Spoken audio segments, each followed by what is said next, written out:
కబ్జాలతో ప్రజలు కోల్పోయిన భూములు, అసైన్డ్ చుక్కల భూముల పరాధీనం వంటి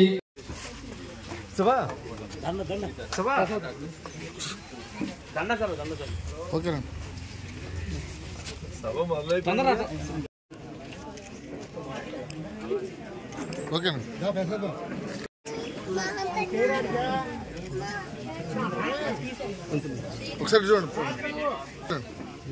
హరి భూమి ఉన్నారు, తక్కువ మంది ఉన్నారు, అందుకని వచ్చారు. మీరు అన్ని ఊళ్ళల్లోనూ మీడియా కూడా ఉంది కదా, అందుకని అన్ని ఊళ్ళల్లోనూ మీరు మేము మైకుల్లో చెప్పిస్తాం కాకుండా మీరు వెళ్ళినప్పుడు ఆ రోజులో ఉదయం 8 అక్కడున్న గుడి, అలాగే చర్చి, మసీదు ఏమైనా ఉంటే ఆ మైకుల్లో ఉంటాయి. ఆ మైకుల్లోనూ గ్రామంలో అందరికీ ఈ సదస్సు జరుగుతుందని ఫస్ట్ తెలవాలి.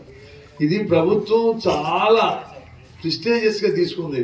ఏదో ఇక్కడికి వచ్చి తూతూ మంత్రంగా అయిపోతుంది అనుకోమాకండి. మీరు పెట్టిన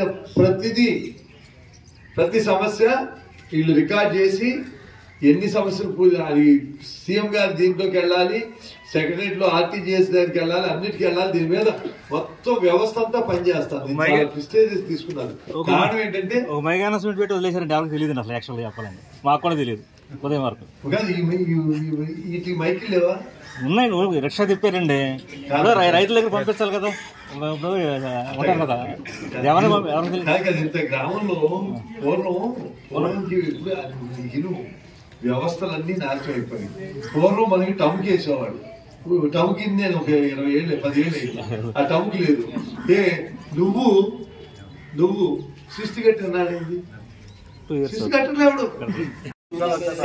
మీరు మీ పిల్లలకి ఇచ్చేది అది శాశ్వతం, ఆ ఆస్తి. దానికి రక్షణ కల్పిస్తా.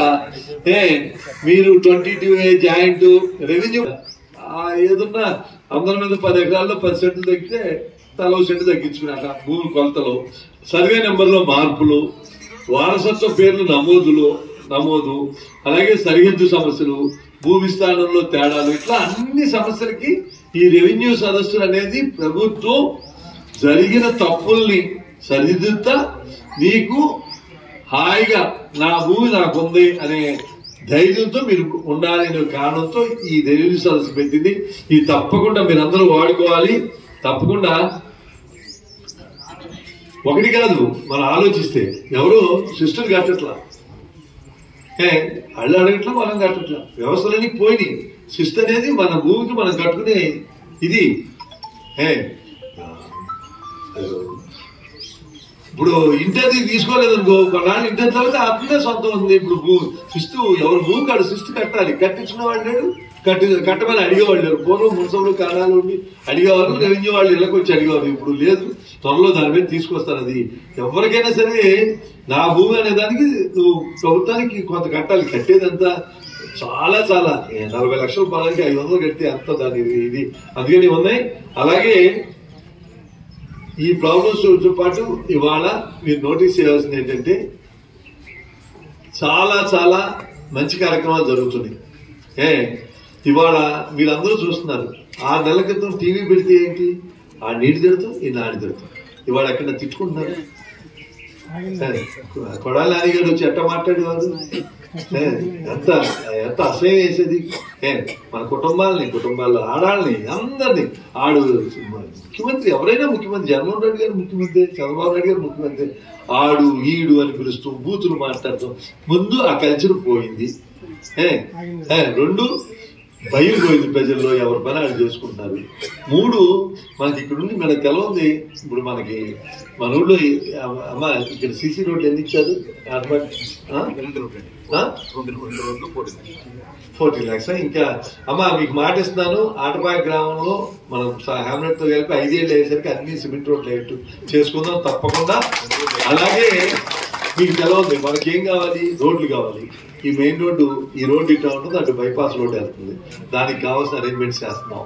అలాగే రోడ్లు కావాలి, తర్వాత మంచినీళ్ళు కావాలి. మంచినీళ్ళకి మీకు అంటే మీకు ఏం జరుగుతుందో తెలియదు. పాత ప్రభుత్వం మనకి తెలవకుండా, నేను పార్టీలు చెప్పట్లా, పాత ప్రభుత్వం మనకి తెలవకోకుండా ఒక దుర్మార్గమైంది. కేంద్ర ప్రభుత్వం జల జీవన్ మిషన్ అని కొన్ని 1000 కోట్లు ఇస్తే అది మన షేర్ కట్టకుండా ఖర్చు పెట్టుకోకుండా అయిపోతే మీకు ఎవ్వరికి తెలవదు ఏంటంటే ఆ జలజీవన్ మిషన్ అనేది అన్ని రాష్ట్రాల్లో అయింది. మన రాష్ట్రంలో 2024 ఏడాదితో పూర్తి అయిపోయింది. ఇంకా పూర్తి అయిపోతే కట్టకుండా చేయకుండా తూతూ మంత్రంగా చేస్తే పవన్ కళ్యాణ్ గారు ఢిల్లీ వెళ్ళి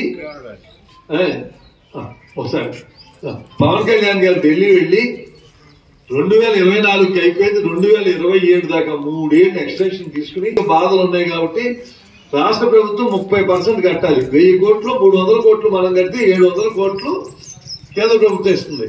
దాన్ని తగ్గించి అడిగి మనం 10% అంటే 1000 కోట్లు 100 కోట్లే మనం కడతాం. 900 కోట్లు కేంద్ర ప్రభుత్వం కట్టేట్టు కొన్ని వేల కోట్లు తీసుకొచ్చి ఇప్పుడు ఇంకా 3 ఏళ్ళు లైఫ్ ఇచ్చారు. దానికి త్వరలోనే జలజీవన్ మిషన్ ద్వారా ప్రతి ఊళ్ళోనూ మైక్రో ఫిల్టర్లు మంచినీళ్ళు అందిస్తూ ఉంటుంది. ఇంటికి కుళాయని మనకి ఇంకా పెద్ద ప్రాజెక్టులు చేస్తున్నారు. ఏదైనా మనకి మంచినీళ్లు, రోడ్లు, కరెంటు, అలాగే మన చెరువులకి ఈ చెరువును రిపేర్ చేసుకోవాలంటే ఎవరిని అడగక్కర్లా, ఎవరిని ఇబ్బంది నా దగ్గరికి కూడా ఎవరి దగ్గరికి ఎక్కర్లా. పక్క రైతు అభ్యంతరం ఉంటే రెవెన్యూ వాళ్ళు వెళ్ళి కంప్లైంట్ చేస్తే వాళ్ళకి వెళ్ళి చూపించాలి. కానీ మీ చెరువులు మీరు రిపేర్ చేసుకోవచ్చు. పాత ప్రభుత్వం కొన్ని దుర్మార్గ పనులు చేసింది. మొత్తం మన చెరువులన్నీ చెరువులుగా లేవు. మళ్ళా ఫ్రెష్ గా అందరినీ అప్లై చేసుకోమంది. మనం కొన్ని ఏళ్ళ నుంచి 40 ఏళ్ళు 1984 నుంచి 40 ఏళ్ళ నుంచి మనం శిస్తులు కడతా చెరువుల కింద ఉంటే ఇప్పుడు ఆ కొత్త జీవో తీసుకొచ్చి ఇప్పుడు అంతా ఉంది. చెరువులు వాళ్ళందరూ అప్లై చేసుకోమన్నారు. ఎవడో అప్లై చేసుకోవాలి. రెవెన్యూ లెక్కల ప్రకారం మనం ఎన్ని కొత్త చెరువులు ఇప్పుడు రిపేర్ చేసుకున్నా కొత్త చెరువు తవ్వుతున్నట్టు వస్తాను. అదో గుర్తు. తవ్వాలంటే పర్మిషన్ అన్నారు, రిపేర్ చేసుకోవాలంటే పర్మిషన్, కొత్తగా తవ్వాలంటే పర్మిషన్ డిఫరెంట్ గా అవసరం ఒకసారి జీవితంలో. పాత వాటికి రిపేర్లు అక్కర్లా. అలాగే చెరువు ఇక్కడ ఉంది,